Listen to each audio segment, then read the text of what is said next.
हर खबर पर होगी आपकी पकड़। डाउनलोड कीजिए एबीपी लाइव ऐप। नमस्कार, मास्टर स्ट्रोक में आप सभी का बहुत बहुत स्वागत है। आपके साथ हूं मैं रुबिका लियाकत। रिया चक्रवर्ती कहां है? जवाब है ये किसी को नहीं पता। फिर सवाल है कि आखिर रिया क्यों गायब है? जवाब है रिया सीबीआई की पूछताछ से बच रही है, उसे टालना चाहती है। सवाल है कि रिया ऐसा क्यों कर रही है? तो जवाब है कि रिया को लग रहा है कि उनकी सच्चाई अब सबके सामने आ जाएगी और इसीलिए वो सीबीआई से बच रही है। सीबीआई रिया को पूछताछ का समन भेज रही है, लेकिन रिया के वकील का कहना है कि उन्हें कोई समन मिला ही नहीं है।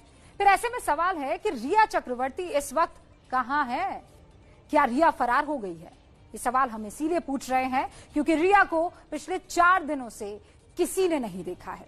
रिया मुंबई के सांता क्रूज के प्रिम रोज नाम के एक अपार्टमेंट में रहती है।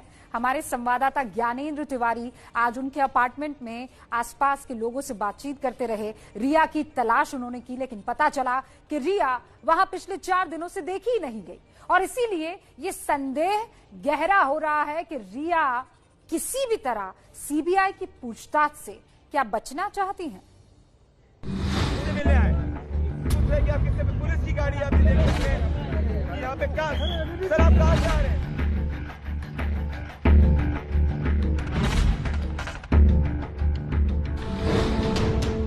सुशांत सिंह राजपूत के करोड़ों फैंस को इस बात का इंतजार है कि रिया चक्रवर्ती सीबीआई के सामने कब पेश होंगी। कुछ दिनों पहले रिया से एनफोर्समेंट डायरेक्टरेट यानी ईडी पूछताछ कर चुकी है और अब रिया को सीबीआई के सामने पेश होना है।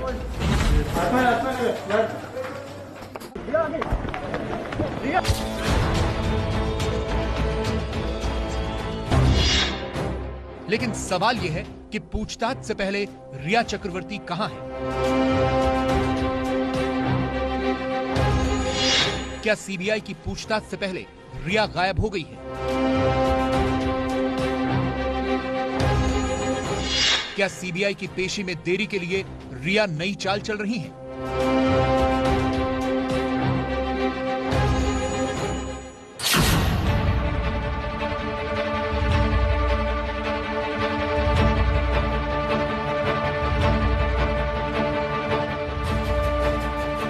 क्योंकि एबीपी न्यूज ने रिया चक्रवर्ती को उनके घर पर तलाशने की कोशिश की, लेकिन वो हमें कहीं नहीं मिली। असल में सीबीआई रिया चक्रवर्ती को पेशी के लिए समन जारी कर चुकी है, लेकिन सूत्रों के मुताबिक रिया चक्रवर्ती के वकील ने किसी भी समन के मिलने से इनकार किया है। तो सवाल ये कि क्या रिया चक्रवर्ती किसी साजिश के तहत सीबीआई के सामने अपनी पेशी को टालना चाहती हैं? क्योंकि आज हमने रिया चक्रवर्ती की तलाश की, लेकिन वो हमें नहीं मिली।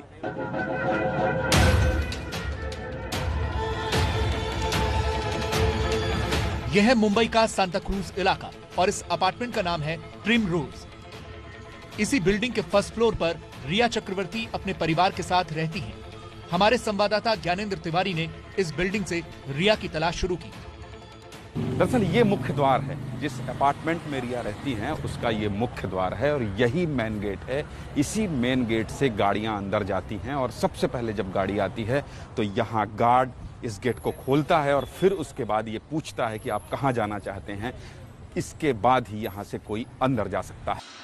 रिया के इस अपार्टमेंट के बगल में मशहूर गायक सुरेश वाडकर की प्रॉपर्टी है। उनकी प्रॉपर्टी पर जो गार्ड बैठते हैं उनकी नजर इस बगल वाले अपार्टमेंट पर रहती है। हमारा रिया सिया से कुछ लेना देना नहीं भाई। इस गार्ड ने साफ साफ ये बताया कि रिया चक्रवर्ती यहाँ 3-4 दिन से नहीं दिखी हैं।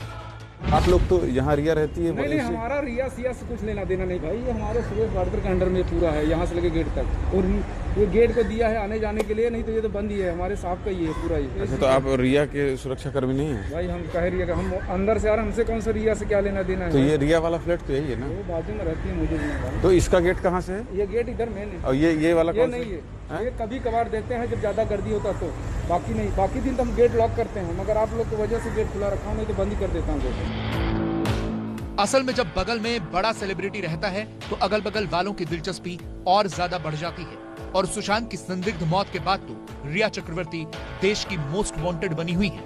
जब से रिया वाला केस हुआ है तब से थोड़ा हलचल बढ़ गई होगी ना? हलचल बढ़ गई है भाई। अब मुझे भी नहीं मालूम, आप लोग आए तो मालूम पड़ा कि रिया चक्रवर्ती रहते, नहीं तो मुझे भी नहीं मालूम। नहीं तो अभी अब जब से यहाँ पे है वो निकल रही है कि नहीं निकल रही है, मतलब है कि यही है कि किसी दूसरे घर में? अभी तो यही थे, अभी आए थे ना, यहीं पे थे ना। कब से? अरे हो गया 3-4 दिन पहले भी आए थे यहीं पे थे रिया चक्रवर्ती। नहीं तो अभी है कि नहीं? अभी तो मालूम नहीं है, आइडिया नहीं।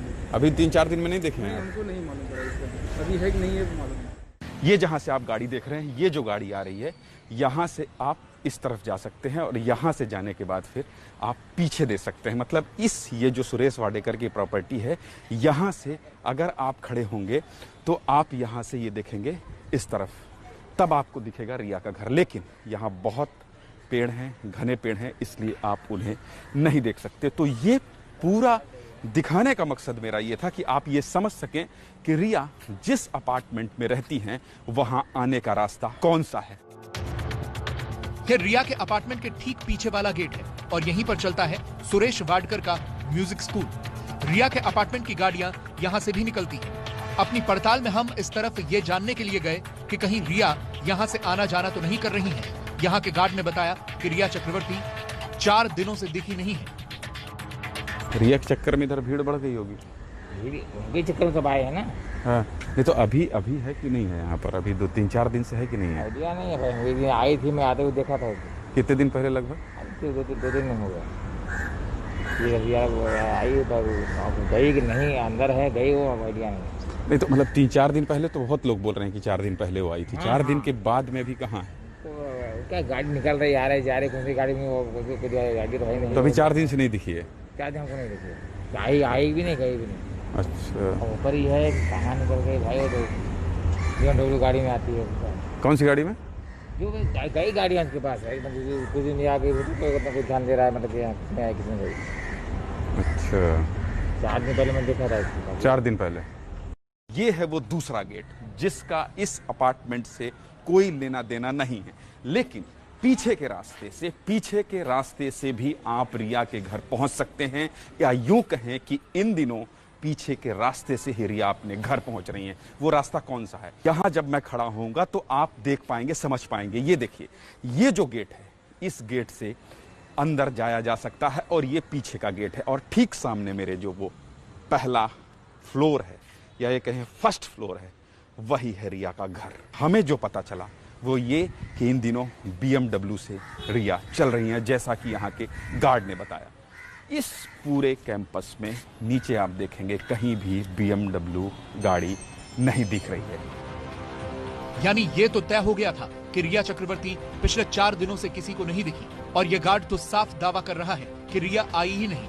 अब हम रिया के अपार्टमेंट की ओर चलते हैं। सबसे पहले हमें प्रिमरोज अपार्टमेंट का एक गार्ड मिला और इस गार्ड ने भी बताया कि रिया चक्रवर्ती पिछले 4 दिनों से दिखी नहीं है।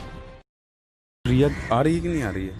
देखिए, मैं सुबह से नहीं देखा। सुबह से आज नहीं देखे, और 3-4 दिन पहले 4 दिन हो गए क्या? हैं? 4 दिन से नहीं है गाड़ी है? नहीं देखा ही नहीं देखे? मैंने देखा हैं? मैं नहीं देखा। अच्छा, और पहले आना जाना हो रहा था? पहले आना जाना चालू था। तो रिया के अपार्टमेंट के गार्ड ने भी उनको नहीं देखा था। सवाल यह है कि रिया गई तो गई कहां? हमने सोसाइटी में ही काम करने वाले दूसरे लोगों से बात करने की कोशिश की। इसी अपार्टमेंट के एक फ्लैट का ड्राइवर हमें मिला। रिया वाला फ्लैट यही है? ये तो रहती तो यही है। लेकिन मेरे को पता नहीं कुछ है? मेरे को तो 1 महीना हो गया इतना। नहीं तो अभी 2-4 दिन में दिखी कि नहीं दिखी आते जाते? हैं? मेरे को तो दिखी। तो आप यही गाड़ी चलाते हैं? मतलब किसी दूसरे, मतलब इसी सोसाइटी के किसी दूसरे आदमी गाड़ी चलाते हैं? तो अभी 4-5 दिन में दिखी? मेरे को तो दिखी नहीं, वही बता रहा हूँ। आप दिन भर यहीं रहते हो? नहीं, कभी किधर गया सेट में जाता हूँ। मतलब सुबह शाम यहाँ रहते हो?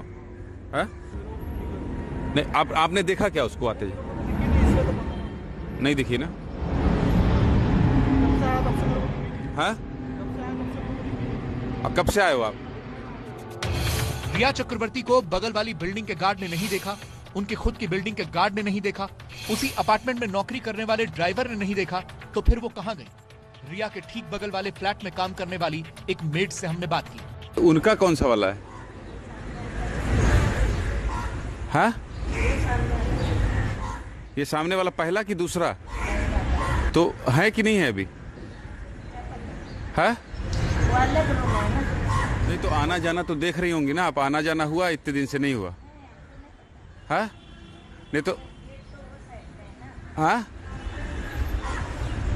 वो साइड दरवाजा है ना, हमको क्या पता, हमको इधर नौकर है। तो अभी 1-2 दिन में आना जाना दिखा है कि नहीं दिखा है? हमको नहीं मालूम। दो बातें हो सकती हैं, या तो इन लोगों को वाकई रिया चक्रवर्ती के बारे में कोई जानकारी न हो, या फिर इन लोगों को किसी भी अनजान से रिया के बारे में बात करने से मना किया गया। देखिए, ये रिपोर्ट दिखाने के पीछे मकसद क्या था, क्योंकि हमें ये जानकारी मिल रही है कि रिया चक्रवर्ती सीबीआई की पूछताछ से बचना चाहती है। सीबीआई चाहती है कि जल्द से जल्द वो सवालों के जवाब दे, और हमारे सूत्र बता रहे हैं कि वो जितना चाहे इसे डिले करना चाहती है। और यही वजह है कि आपने ये रिपोर्ट देखी कि कहां से आना जाना हो सकता है, कितने दिनों से वो दिखी नहीं है। मुंबई में ही है, लेकिन प्रिमरोज अपार्टमेंट में तो नहीं है। रिया चक्रवर्ती को लेकर हमारे अगले खुलासे को आप सनसनीखेज जानकारी कह सकते हैं। रिया के रिश्ते अब ड्रग डीलिंग के साथ जुड़ रहे हैं। यह भी खबर है कि रिया ड्रग का इस्तेमाल करती थी। ईडी ने इससे जुड़े सबूत सीबीआई को सौंप दिए हैं। हालांकि वो सबूत क्या है, इस बारे में फिलहाल कोई जानकारी नहीं है। इन सारे खुलासों के बाद सुशांत मौत मामले में ड्रग से जुड़े मामलों की जांच एनसीबी यानी नारकोटिक्स कंट्रोल ब्यूरो करेगी।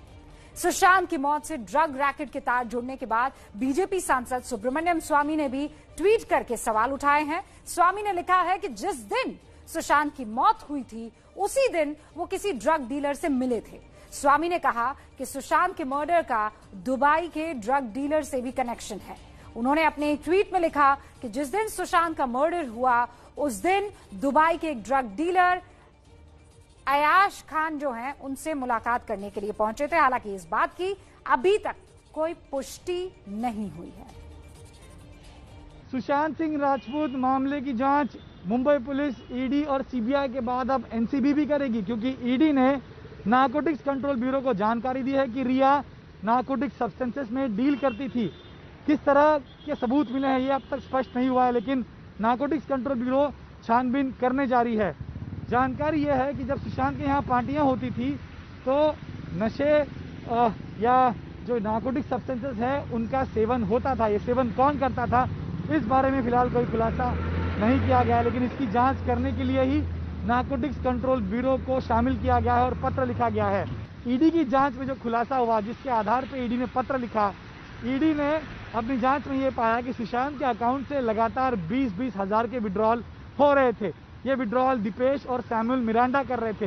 किसकी वजह से, किसके लिए हो रहे थे, तो पता चला कि ड्रग्स, गांजा लेने के लिए। अब वो गांजा और ड्रग्स किसके लिए लिया जा रहा था, इसकी तफ्तीश ईडी के साथ साथ नारकोटिक्स कंट्रोल ब्यूरो करेगी, क्योंकि एनडीपीएस की सारी जानकारी या एक्ट के मुताबिक वो पूरी पूछताछ कर सकते हैं।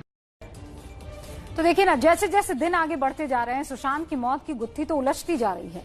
रिया पर शक बढ़ता जा रहा है, गवाहों के बयान भी संदिग्ध होते जा रहे हैं। सुशांत की संदिग्ध मौत में नीरज और सिद्धार्थ पिठानी, ये दो महत्वपूर्ण हैं, चश्मदीद गवाह हैं। ये दोनों घटना वाले दिन सुशांत के फ्लैट पर मौजूद थे। एक सुशांत का दोस्त है और दूसरा सुशांत के घर में काम करता है। इन दोनों से सीबीआई ने अलग अलग पूछताछ की, लेकिन दोनों के बयानों में अंतर देखने को मिल रहा है। और वैसे भी सुशांत के परिवार और उनके वकील पहले दिन से सिद्धार्थ पिठानी की भूमिका पर सवाल खड़ा कर रहे हैं। सवाल यह है कि जब एक ही घटना को लेकर, एक ही वक्त को लेकर, एक ही दिन को लेकर इन दोनों से सवाल हो रहे हैं, तो फिर ये अलग अलग बात क्यों कर रहे हैं?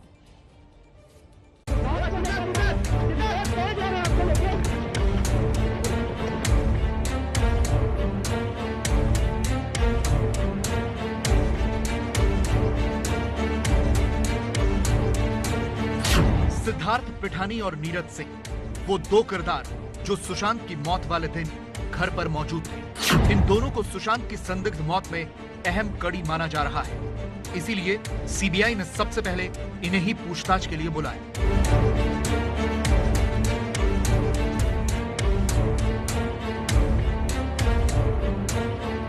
लेकिन दोनों के बयानों में फर्क क्यों है? सबसे पहला फर्क है 8 जून का, यानी वो दिन जिस दिन रिया सुशांत का घर छोड़कर गई थी। अभी तक ये जानकारी मिली थी कि रिया और सुशांत के बीच झगड़ा हुआ था, जिसके बाद रिया ने घर छोड़ा। सुशांत के घर में काम करने वाले नीरज ने सीबीआई को बताया कि रिया गुस्से में घर छोड़कर गई थी।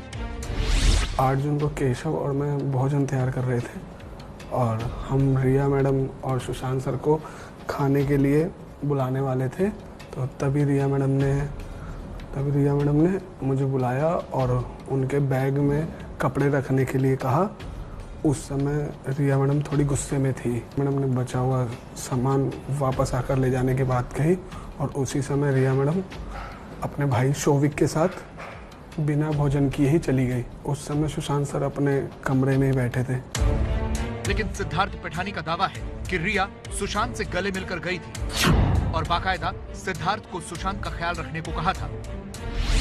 8 जून की सुबह 11:30 बजे रिया अपना बैग भरकर घर से जाने लगी। रिया ने मुझसे सुशांत का ख्याल रखने के लिए कहा।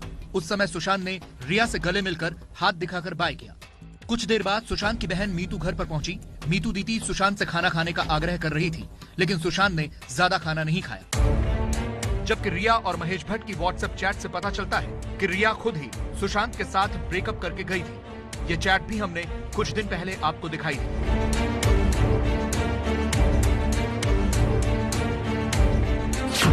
अब सवाल है कि कौन सच बोल रहा है और कौन झूठ। रिया के जाने के बाद सुशांत की अवस्था को लेकर अलग अलग बयान आए हैं। सिद्धार्थ पिठानी ने दावा किया है कि सुशांत रिया को याद करके रोते थे, लेकिन नीरज सिंह ने ऐसी कोई बात नहीं कही है।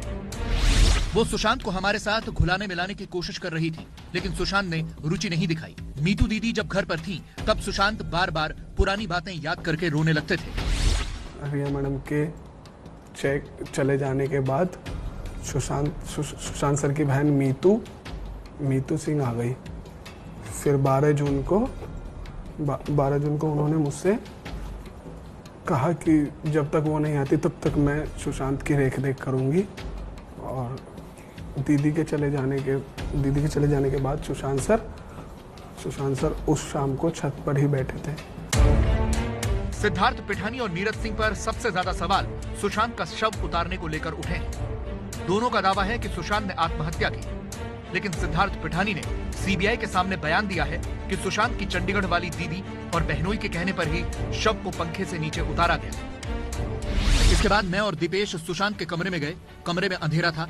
दीपेश ने कमरे की लाइट जलाई तो हमने सुशांत को हरे रंग के कपड़े से पंखे पर लटका हुआ पाया। सुशांत के पैर बेड के बगल में थे और चेहरा खिड़की की तरफ था। तभी मैंने ये बात मीतू दीदी को बताई। फिर मैंने अपने फोन से 108 पर कॉल करके घटना की जानकारी दी। इसके तुरंत बाद मुझे चंडीगढ़ से नीतू दीदी का कॉल आया। मैंने उन्हें सारी जानकारी दी। उन्होंने तुरंत मेरा फोन काट दिया। उनका मुझे फिर फोन आया। नीतू दीदी ने मुझे सुशांत के बारे में पूछा तो मैंने बताया कि सुशांत लटका हुआ है और उसकी मौत हो गई है। फोन पर मुझे पीछे से सुशांत के जीजा ओपी सिंह की आवाज सुनाई थी। उन्होंने हमें सुशांत को नीचे उतारने के लिए कहा। नीतू दीदी ने भी वही कहा। फिर मैंने नीरज से चाकू लाने के लिए कहा। मैंने चाकू से सुशांत के गले पर लगा कपड़ा काटा। फिर मैंने और दीपेश ने बेड पर चढ़कर सुशांत को नीचे बेड पर लिटा दिया। उसी समय मीतू दीदी वहां पहुंची। उन्होंने मुझसे पूछा कि सुशांत जिंदा है क्या, और मुझे सुशांत को ठीक से बेड पर रखने के लिए कहा। फिर मैंने, दीपेश और नीरज ने सुशांत को ठीक से बेड पर रखा। सुशांत के गले में लगा कपड़ा निकाला। हमने सुशांत को सीपीआर देने की कोशिश की, लेकिन उसने कोई रिस्पॉन्स नहीं दिया। उसके बाद बांद्रा पुलिस पहुंच गई। जबकि नीरज सिंह ने सीबीआई के सामने जो बयान दिया है उसमें चंडीगढ़ वाली दीदी का जिक्र नहीं है। उस बयान में मुंबई वाली मीतू दीदी का नाम लिया गया है। फिर जब दीपेश और मैं अंदर गए तो देखा कि क्या हुआ था। सुशांत सर का जो चेहरा खिड़की की तरफ मुंह करके और बिस्तर के किनारे हरे कुर्ते से पंखे में लटका हुआ था। मैं बुरी तरह घबरा के कमरे से बाहर निकल गया।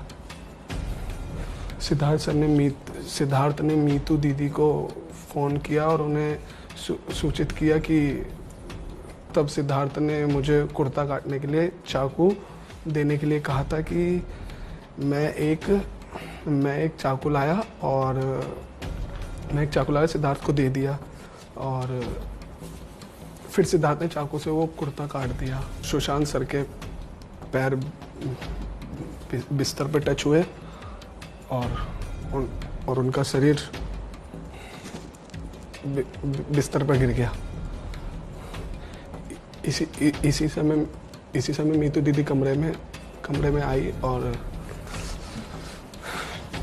चिल्लाने लगी। गुलशन तो नहीं की। ये क्या किया फिर मीतू दीदी ने सर को बिस्तर पर ठीक से लेटाने को कहा, तो ठीक से लेटाने को कहा। फिर हमने सर को बिस्तर पर लेटाया। उसी समय मैंने सुशांत सर के गले से कुर्ते की गांठ को खोला दिया और उसके कपड़े को एक तरफ फेंक दिया। सिद्धार्थ सर ने सुशांत की छाती को दबाया, उसे सर को होश में लाने की कोशिश की, लेकिन इससे कोई फर्क नहीं पड़ा। फिर सिद्धार्थ ने मदद के लिए पुलिस को फ़ोन किया। फिर वहाँ पुलिस आ गई सर। बयान हर कोई दे रहा है, लेकिन गुत्थी सुलझने वाला बयान किसी का अभी तक नहीं आया है।